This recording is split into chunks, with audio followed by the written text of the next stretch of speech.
Alhamdulillah, Alhamdulillahil wahidul ahad, al-faradus samad, alladzi lam yalid wa lam yulad wa lam yakul lahu kufuwan ahad. Asyhadu an la ilaha illallah wahdahu la syarika lah, wa asyhadu anna Muhammadan abduhu wa rasuluh la nabiyya ba'dah. Allahumma fassalli wa sallim وبارك على هذا النبي الكريم حبيبنا وشفيعنا ومولانا محمد وعلى آله وصحبه أجمعين أما بعد. قال الله تعالى في كتابه الكريم: أعوذ بالله السميع العليم من الشيطان الرجيم. يا أيها الذين آمنوا اتقوا الله ولتنظر نفس ما قدمت لغد واتقوا الله إن الله خبير بما تعملون. Al-ayah. Saudara-saudara hadirin yang berbahagia, wabil khusus sahibul hajat, sahibul bait, sahibul makan, yaitu Bapak Haji Abdul Aziz Nur dan keluarga, istri dan anak-anak serta karib kerabat beliau. Mudah-mudahan Allah berkahkan hidup dan umurnya. Amin. Kemudian pada tokoh masyarakat, ketua lingkungan yang saya tahu dulu Pak Bahrawan RT-nya, sekarang nggak tahu generasi yang keberapa. Mudah-mudahan RT 1, RT 2, RT 3 dan selanjutnya Allah berikan keberkahan pula. Amin. Tim hadroh, anak-anak, santri dan santriyah Yayasan Bait Al-Quran Mulia. Ini kita sejuk hati kita, sejuk sekali baca Quran, kemudian dengerin sholawat. Tahu nggak apa penyebab hati kita sejuk tadi waktu sholawatan? Tahu anak-anak apa? Apa yang bikin kita sejuk? Yang bikin enak dengernya ini? Mic-nya enak ya? Mic-nya bagus ya, Yamaha katanya. Jadi yang bikin enak apa ini? Bukan soundnya, suaranya juga bagus. Suaranya juga bagus ya. Ini kori kurro ya, karena banyak ini. Ini Ustadz Rubahi ini luar biasa mendidik dan mengawal kawan-kawannya menjadi suaranya anfa ahsan ya, bagi manfaat dan lebih baik. Jadi yang bikin enak ini apa yang jadinya? Bukan suaranya, bukan. Yang dengarnya juga, karena punya telinga yang normal ini. Benar nggak? Coba kalau telinganya nggak normal, kusut, paling ketawa-ketawa aja. Jadi sesungguhnya harmoni dan juga kesemua dari apa yang kita dapat dari nikmat Allah, maka kita mendapatkan kesejukan dan ketenangan. Mic-nya bagus, yang melafatkan juga bagus, telinga kita juga bagus.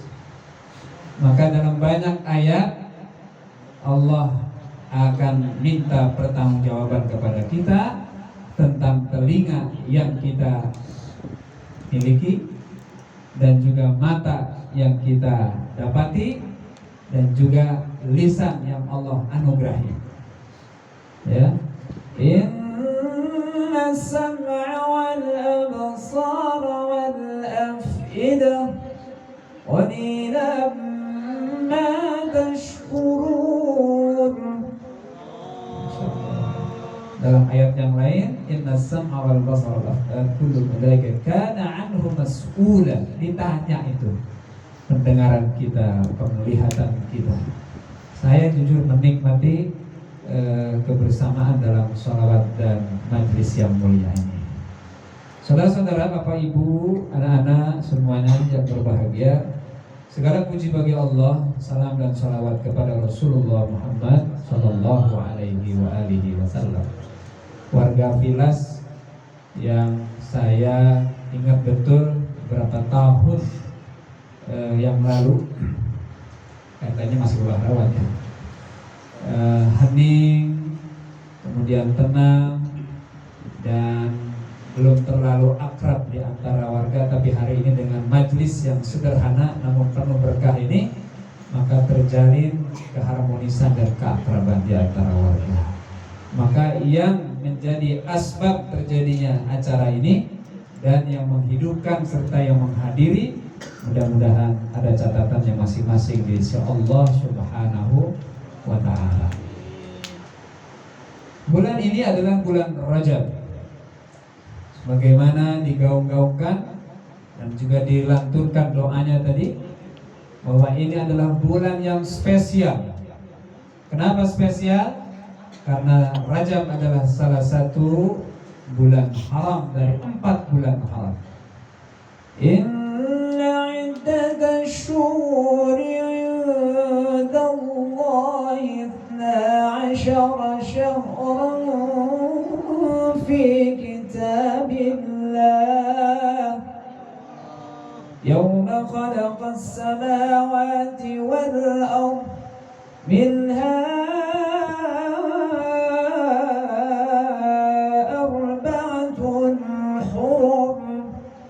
ila akhir ayat. Sesungguhnya bilangan bulan di sisi Allah 12 bulan.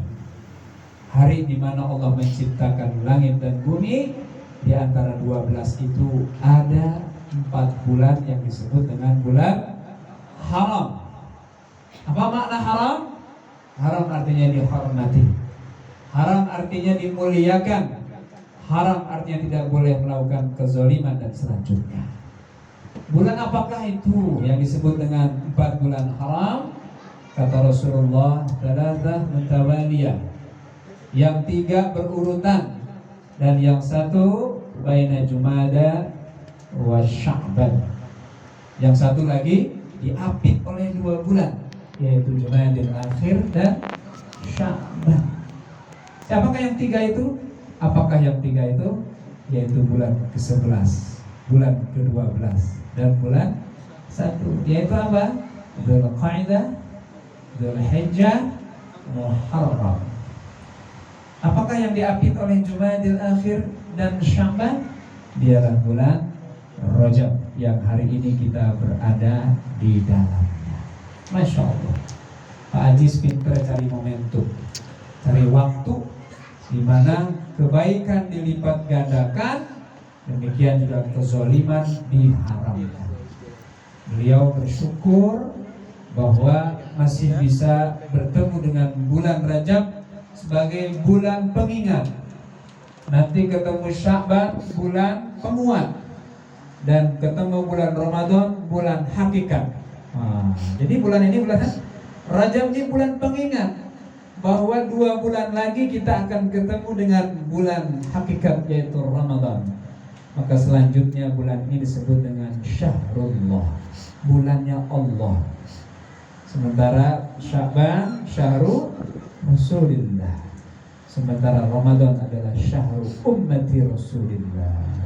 Ya Allah, Allahumma barik lana fi Rajab wa Sya'ban wa balighna Ramadan wa hasil maqasidana. Allahumma barik lana fi Rajab wa Sya'ban wa balighna Ramadan wa balighna Ramadan. Sallallahu wa sallama ala nabi sayyidina Muhammadin wa alihi wa sahbihi ajma'in. Sallallahu sallama ala nabi sayyidina Muhammadin wa alihi wa sahbihi ajma'in. Allahumma salli wa sallim wa barik. Saudara-saudara, Bapak Ibu sekalian yang berbahagia, jadi Rajab menjadi spesial buat kita kalau tahu. Rajab menjadi luar biasa kalau kita ngerti. Pengertian itu menghantarkan kita untuk beramal dengan amal yang terbaik. Apakah amalan yang terbaik? Di antaranya adalah membaca Al-Quran. Alhamdulillah hatam Quran, walaupun bareng-bareng begitu. Anak-anak tadi selesai enggak? Jangan-jangan awal sama ujungnya itu orang lain. Waliyadzubillah ya. Ya. Lanjut dengan sholawat. Saya ingin mengatakan, dan saya ingin bertanya sama anak-anak semua, siapakah yang paling berjasa dalam kehidupan kita? Siapa? Ibu bapak kita? Ya. Tapi ada lagi yang lebih berjasa dalam kehidupan kita. Siapakah dia? Nabi Muhammad. Tapi ada yang maha berjasa dalam kehidupan kita. Siapakah dia? Allah Subhanahu wa ta'ala. Jadi kalau mau kita katakan Allah adalah yang utama, yang kedua adalah Rasulullah, yang ketiga adalah orang tua kita. Kenapa orang tua yang ketiga? Orang tua kita melahirkan kita, membesarkan kita. Ibu kita menyusui kita, mendidik kita, mengarahkan kita. Tetapi itu hanya sebatas fisik membesarkan kita. Ibu kita nyuapin kita nih makanan. Anak-anak dulu, Abi nih, kalian dulu waktu kecil dikasih bubur. Ibu kita hanya bisa nyuapin bubur. Tapi yang bisa merubah bubur itu menjadi darah. Darah menjadi daging. Daging menjadi tenaga. Selanjutnya kita gunakan untuk kerja. Siapakah? Apakah ibu kita? Tidak. Ibu kita ngasih ASI. Wah, ini asupan yang luar biasa ini. Ya. Tapi siapakah yang menjadikan ASI itu menjadi darah? Darah menjadi daging. Ada yang jadi tulang. Kemudian dilapisi dengan daging. Terus mengalir darah itu seluruh tubuh kita. Sehingga kita menjadi leluasa. Bukan orang tua kita. Tapi siapa? Allah Subhanahu wa ta'ala. Orang tua melahirkan kita. Ibu bapak kita membesarkan kita. Tapi secara fisik. Tapi siapakah yang membesarkan kita secara ideologi? Siapakah yang membuat kita kenal Allah? Siapakah yang membuat kita tahu ibadah? Siapakah yang menghantarkan kita menjadi muslim? Apakah ibu kita?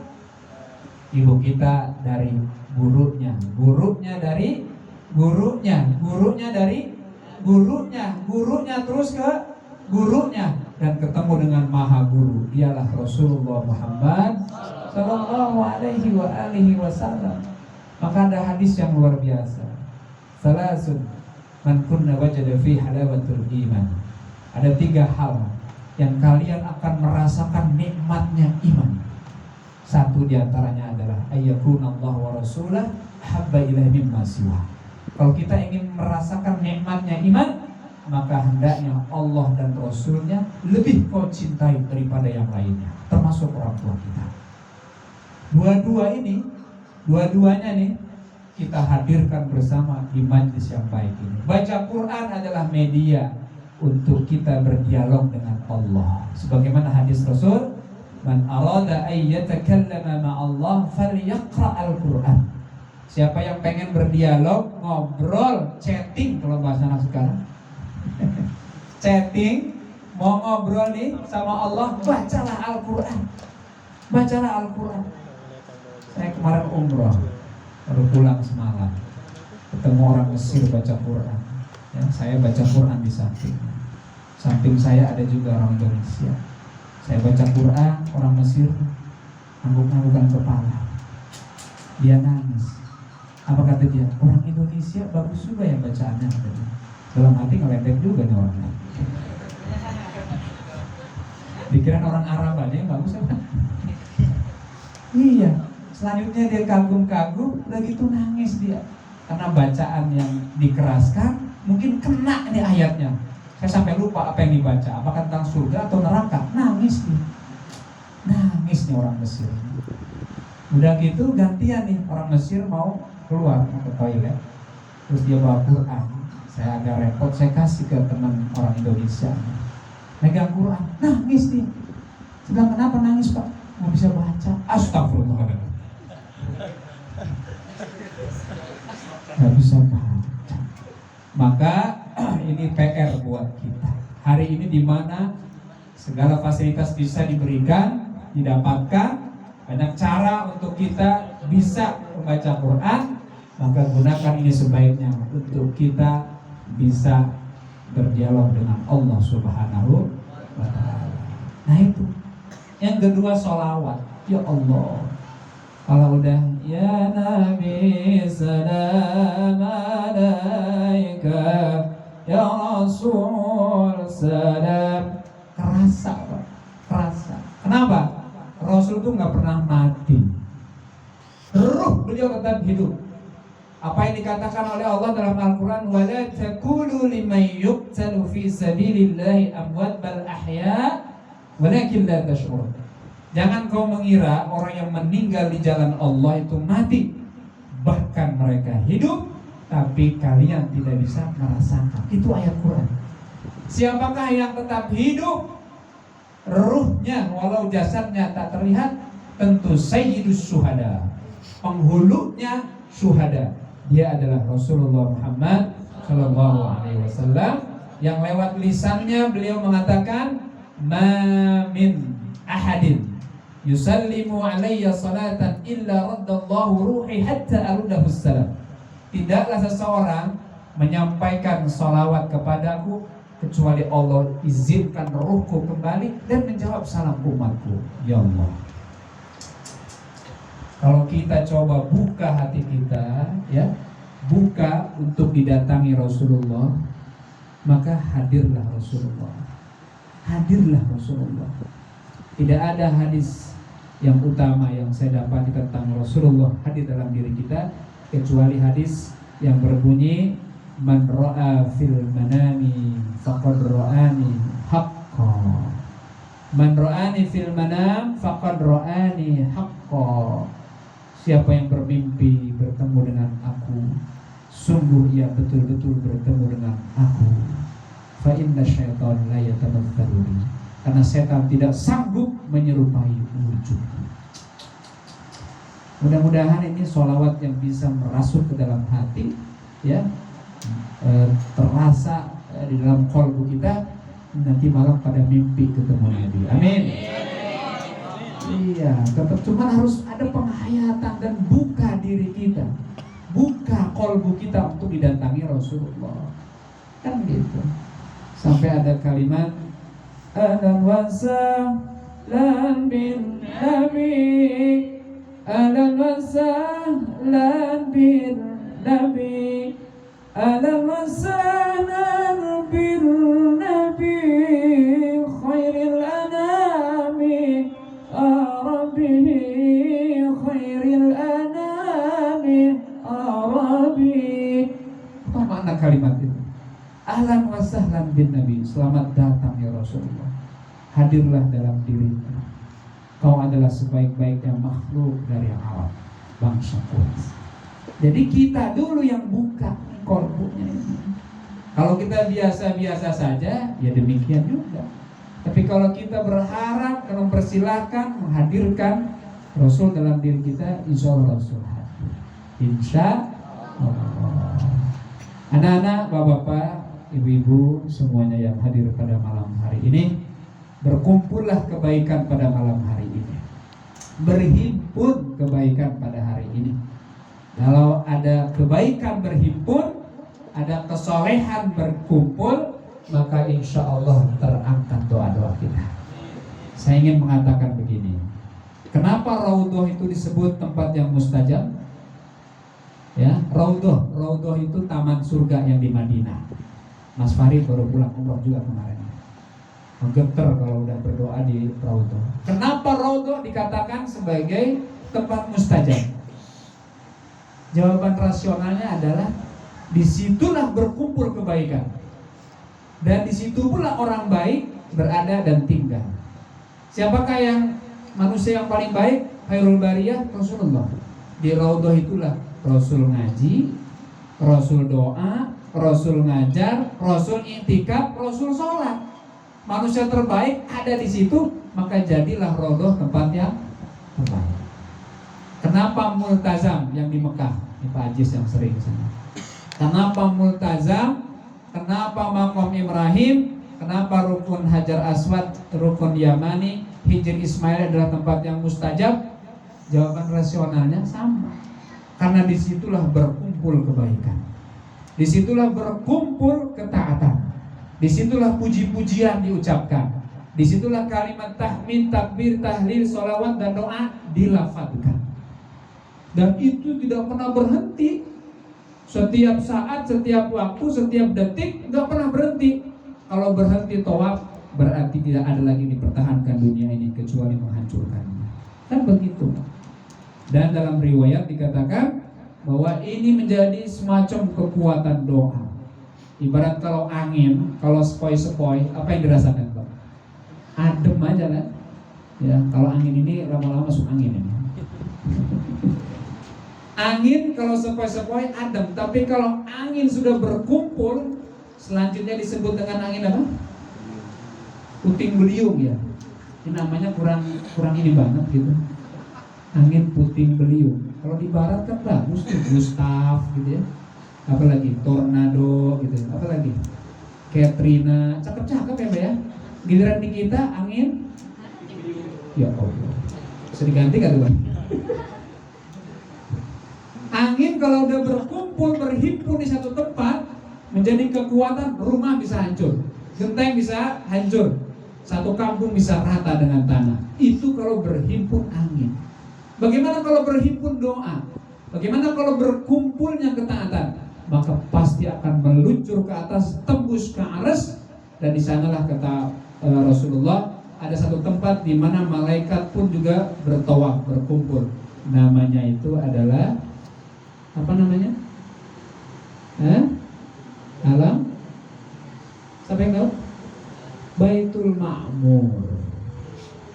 Ada satu tempat namanya Baitul Ma'mur yang dalam riwayat 70.000 malaikat berputar, bertawaf dan dia tak kembali lagi, menunjukkan betapa banyaknya para malaikat. Di rumah Pak Ajis saat ini, saya bilang saat ini, berhimpun kebaikan. Apa yang bisa kita sebutkan kebaikannya? Khatam Quran. Berhimpun juga kebaikan, sholawat kepada Rasulullah. Berhimpun juga kebaikan apa lagi? Ibadah yang lainnya. Maka saat ini adalah tempat terbaik yang insya Allah kalau kita berdoa diijabah oleh Allah Subhanahu. Ini pun juga ada dalilnya. Kata Rasul, majtama'a qaumun. Nah, tidaklah berkumpul satu kaum orang-orang tertentu yatadarasul Al-Quran. Dia membaca dan mengkaji Al-Quran dan juga dilakukan kebaikan, illa haffathumul malaikah, maka bersama kaum itu berkumpul pula malaikat. Ya, wa ghasyiyatuhumur rahmah, maka diberikannya atau ditanamkannya atau diberikannya rahmat. Wa haffathumul malaikah, udah. Kemudian wa dzukirat indah, dan dia akan disebut-sebut oleh makhluk langit. Jadi insya Allah doa kita hari ini karena sudah diawali dengan kebaikan dan berhimpunlah kebaikan itu, insya Allah akan diijabah. Amin ya robbal alamin. Ini kalau sering-sering begini bagus juga nih Ustaz Lubani ya.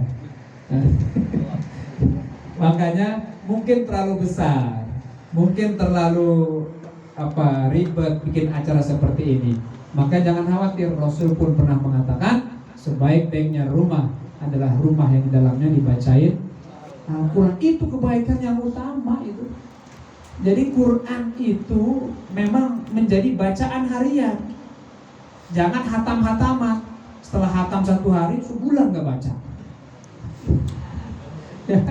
Jadi bacaan Quran itu jadi agenda harian. Ibarat kita punya catatan diare harian, maka demikianlah Al-Quran. Kenapa sih Al-Quran mesti dibaca? Karena Al-Quran itu adalah bagian dari zikir ingat kepada Allah Subhanahu wa ta'ala. Nah anak-anak semuanya, hadirin yang berbahagia, saya ingin coba membangun sebuah kesadaran. Kita ini kan di majelis, di madrasah, bahkan di awal-awal kita belajar TPA dulu Pak Ajis, itu kan lebih banyak bicara atau belajar tentang kaifiyah. Kayfiyah itu cara sholat gimana, ya kan? Cara toharoh gimana? Diajarkan itu. Ngaji umur apa? SD udah bisa. Bahkan bulan Oktober saya bawa hufaz, anak-anak hafid Quran dari Rahmatillah 2 binaannya Pak Ajis. Ya Allah, saya jujur aja Pak Ajis terasa gitu. Oh iya ya, anak Indonesia juga tidak kalah dengan negara lain. Walaupun ada catatan kemarin. Apa catatannya? Dari beberapa syekh yang menguji, Syekh Abdul Rahman dari Madinah, saya ketemu langsung, dialog dan muji anak-anak, sama Syekh Ilyas bin Zakaria dari Sudan, juga menguji anak-anak kita dengan nilai mumtaz gitu. Tapi ada catatan terakhir. Apa catatannya? Kata dia, dialek Jawanya belum hilang. Alhamdulillahirabbil. Saya bela dong. Saya bilang, ini proses berikutnya, ya kan? Karena ini kan baru 3 tahun ini, ya kan? Nah kata ya, oh iya oke. Jadi berikutnya insya Allah anak-anak ini, saya juga tanya sama Romo, insya Allah selanjutnya kita tartilkan bacaannya, kita fasihkan lidahnya, dan kita coba Arabkan lidahnya. Kalau ngomong boleh Jawa, kalau ngomong boleh Sunda, tapi kalau ngaji harus diarabkan. Nggak boleh lagi alhamdulillahirabbil alamin, nggak boleh lagi tuh. Ya, nggak boleh lagi tuh. Ya, atau alif lam mim jalikal kitab. Betawi biasanya gitu. Iya. Jadi kalau udah baca Quran, maka harus diarabkan lidahnya, dan itu butuh belajar, dan itu butuh pembiasaan, dan itu butuh mentor, dan itu butuh mursyid. Yang mursyid ini punya sanad yang jelas dari gurunya, terus ke gurunya, sampailah ke maha guru, dialah Rasulullah Muhammad Sallallahu Alaihi Wasallam. Saya sering mengatakan Bapak Ibu sekalian, kenapa Rasul itu mulia dan dimuliakan oleh yang maha mulia? Karena kebaikan itu luber. Kebaikan Rasul itu sudah meluap-luap, nyembur, bahkan kalau lumpur lapindo udah nyembur Pak. Kenapa? Karena beliau sendiri ghufirallahu ma taqaddama min dzambi. Beliau sendiri sudah diampuni dosanya yang lalu maupun yang akan datang. Tapi kiriman pahalanya jalan terus tiap hari. Tapi kiriman kebaikannya nggak pernah berhenti itu. Di antaranya apa? Setiap sholat, kita nggak usah bicara majelis ini. Setiap sholat kita pasti bersolawat. Allahumma salli ala Muhammad wa ala ali. Itu kan mendoakan namanya. Ya Allah, berikan salam dan sholawat kepada Sayyidina Muhammad dan juga keturunannya. Kita doakan Rasulullah. Apakah mendoakan Rasul? Rasul belum cukup pahala? Udah lebih Pak. Lantas kemana itu luberannya? Lantas kemana luapan doa itu yang dimunajatkan, yang disampaikan oleh umat Rasul yang hari ini jumlahnya 1 miliar lebih? Kemana? Kalau Rasul sudah penuh, kalau Rasul sudah luber, kemana luapannya itu? Maka kata ulama, luapannya itu kembali kepada yang bersolawat itu sendiri. Ya Allah. Jadi ketika kita bersolawat, itu sebetulnya untuk siapa? Untuk kita. Kalau kita bersolawat, kembali kepada kita. Inilah yang dimaksud dengan hadis Rasul yang berbunyi, Man shalla alayya salatan sallallahu alaihi asyra, wa man shalla alayya asyra sallallahu alaihi berapa? Mi'ah.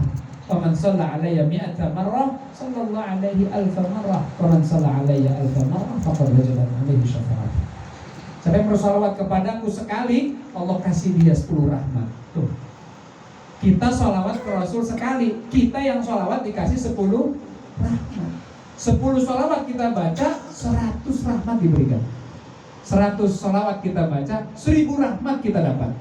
Kalau udah 1000 solawat kita lafazkan, maka wajib baginya mendapatkan syafaat yang mulia Rasulullah Muhammad.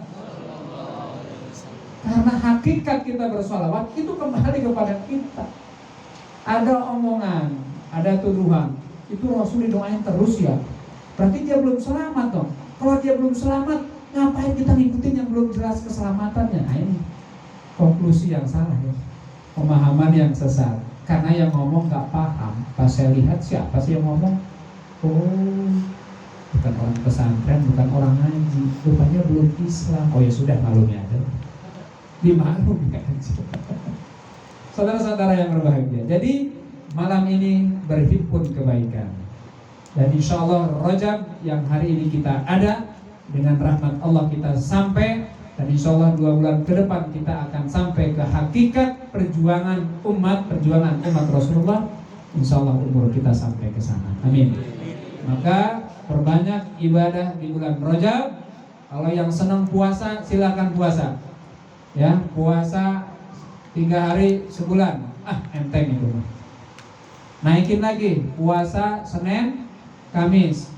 Enteng itu. Naikin lagi puasa Daud, sehari puasa, sehari buka. Ini berlaku untuk puasa. Jangan sholat Daud lagi. Sholat Daud, enggak lagi Daud. Ya, sholat Daud. Sholat enggak bisa ditinggalkan. Sholat enggak bisa digantikan, enggak bisa diwakilkan. Haji bisa dibadalkan, umroh bisa dibadalkan. Kalau sholat enggak bisa digantikan, makanya ada qadha. Ada qadha sholat. Bahkan di saat ia dalam kejahiliahan meninggalkan sholat dan dia sadar, gantilah dengan sholat qadha. Itu saking pentingnya sholat. Kenapa demikian penting? Karena berdasarkan hadis Rasul yang berbunyi, awwalu ma yuhasabu bil 'abdu yaumal qiyamah as-salat. Pertama yang akan dihisab, ditanya, diinterogasi dalam kehidupan akhirat nanti adalah salat. Maka sejarah mencatat di bulan Rajab pula kemenangan Rasul pada saat perang Tabuk. Di bulan Rajab pula Palestina dibebaskan oleh Salahuddin Al-Ayyubi. Dan di bulan Rajab pula terjadi peristiwa yang agung. Dan ini salah satu mukjizat Rasulullah, namanya Isra Mi'raj. Yang dalam peristiwa itu Rasul turun membawa satu perintah yang agung yang namanya salat 5 waktu. Rasul itu bertamasya, rihlah samawiyah, jalan-jalan ke langit. Sepanjang beliau melihat keagungan Allah lewat langit pertama, kedua, ketiga sampai ke-7, apa yang beliau lakukan? Apakah beliau tertidur? Apakah beliau diam saja? Enggak. Beliau zikir, beliau mengagungkan Allah. Kalimatnya apa? At-tahiyyatul mubarakatus shalawatut thayyibatul lillah. Itu yang dibaca Rasul ketika diperlihatkan langit dan juga tata surya, alam semesta, galaksi-galaksi yang jumlahnya di atas triliun, ya, planet-planet yang kita hanya mengenalnya di buku, tapi Rasul sudah melewatin semua, ya. Nah, sepanjang itu Rasul baca at-tahiyyat, segala penghormatan, al-mubarakat, keberkahan, at-thayyibat, kebaikan, lillah, milik Allah. Begitu Rasul memuji Allah, kagum, takjub sama pencipta alam, Allah Subhanahu wa ta'ala. Kita baru berpuasa di dunia aja udah sombong, ya, udah jadi pejabat sombong, baru pengusaha sombong. Nah, ini jadi takdir buat kita. Apa yang beliau dapatkan, apa yang beliau rasakan ketika beliau memuji Allah, jawaban pun tiba, ya, salam balasan pun tiba. Akhirnya para malaikat menjawab, assalamu alayka ayyuhan nabiyyu wa rahmatullah wa barakatuh. Salam sejahtera untukmu wahai nabi, dan juga rahmat tercurah untukmu. Para malaikat ucap salam. Ya Allah, yang ngucapin salam malaikat. Bagus gak tuh? Senang gak Rasulullah? Senang awalnya, tapi masih mengganjal Rasulullah. Masih mengganjal. Apa kata Rasulullah? Assalamu alayna wa ala ibadillahis Begitu Rasul menyembahkannya. Ya Allah, salam sejahtera juga dong. Salam sejahtera juga dong ala ibadillahi salihin, kepada hambamu yang saleh. Ya Allah, siapakah hambamu yang saleh? Mereka yang istiqomah di dalam sunnah dan juga ikut di dalam akidah yang benar. Mudah-mudahan termasuk kita. Amin ya rabbal alamin. Jadi orang ketika sholat aja, kata Rasulullah, as-salatu mi'rajul mu'min. Sholat itu adalah naiknya seorang hamba bertemu dengan Allah. Kalau Rasulullah betul-betul naik, Pak. Langit 7 lewatin sampai satu tempat, kan lo ditemenin sama Jibril tuh ya. Sampai satu tempat kata Jibril apa? Ya Muhammad, lanjutkan perjalananmu ke Sidratil Muntaha. Kenapa? Karena kata Jibril, lawit taba'tu la kharaqtu. Kalau saya ikut Muhammad, terbakar sayap saya. Untuk sampai ke Sidratil Muntaha, bahkan malaikat juga bilang, lawit taba'tu la kharaqtu. Kalau saya ikut, terbakar sayap saya. Akhirnya Rasul sampailah ke Sidratil Muntaha. Disitulah perintah sholat diperintahkan. Rasul sudah sampai pada puncak kenikmatan. Rasul sudah sampai pada puncak kebahagiaan. Kalau Rasul mau, maka Rasul akan tetap di situ karena sudah bahagia. Tapi Rasul kebahagiaannya bukan hanya di situ. Kebahagiaan beliau adalah bagaimana umatnya juga mendapatkan kebahagiaan dalam bentuk keislaman dan ketaatan kepada Allah. Akhirnya turun lagi Rasul. Disitulah pagi itu Rasul kembali turun ke bumi, menemui orang-orang yang bisa didakwahi. Adapun Sayyidina Abu Bakar, ketika dikatakan, ya Abu Bakar, aku semalam habis Isra dan Mi'raj dan hari ini aku sudah kembali. Apa kata Abu Bakar? Apakah ini berita darimu ya Rasul? Apakah ini kau katakan dengan Rasul? Ya Rasulullah, seandainya ada yang lebih gila informasinya daripada itu, ada yang lebih aneh beritanya tentang itu, saya tetap percaya asal informasi itu datang darimu ya Rasulullah. Makanya Abu Bakar disebut dengan As-Siddiq, seorang yang membenarkan kenabian Rasulullah. Jadi anak-anak, bapak ibu semuanya, di bulan Rajab ini mari kita hormati, kita agungkan, kita manfaatkan sebaik-baiknya untuk perbanyak amal, sholatnya, puasanya, sedekahnya, sampai kita tersiapkan mental kita, sampai kita terkondisikan fisik kita, dan betul-betul nanti pada saat Ramadan betul-betul lahir batin kita bertempur mengisi Ramadan dengan kebaikan. Itu saja saya kira Pak Aziz. Adapun Pak Aziz yang diuji oleh Allah, tangannya baru kejepit ya. Saya ngeridik begitu Pak, ngebayangin kalau saya kejepit gimana ya. Pak Aziz kuat gitu. Bukan kuat ya, dikuatkan dan harus kuat gitu. Tapi hikmahnya, ya Allah, kalau tangan dua aja kejepit sakit banget, gimana sakaratul maut ya. Saya tadi pikir gitu Pak Aziz, kalau dua tangannya kejepit sakit banget, gimana sakaratul maut ya. Yang kata Rasulullah, ketika dicabut sakaratul maut itu bagaikan ditusuk 300 tusukan pedang. Linu banget. Jadi saya mengkritik gini Pak Aziz. Jadi buat saya ketemu Pak Aziz dalam kondisi tadi tangannya begitu, besar banget ini ibrohnya buat saya, bahwa ketika nikmat itu diambil sedikit saja, maka berkuranglah kenikmatan. Maka Allah berfirman, wa in ta'uddu ni'matallah la tuhsuha. Kalau kau menghitung nikmat Allah, kamu tak akan sanggup menghitungnya. Dan Allah tidak meminta kita menghitung, apalagi mengembalikannya. Yang Allah minta adalah mensyukurinya dengan ketaatan dan kepatuhan kepada Allah Subhanahu wa ta'ala. Mari kita berdoa. Al-Fatihah. A'udzu billahi minasyaitonir rajim. Bismillahirrahmanirrahim. Alhamdulillah.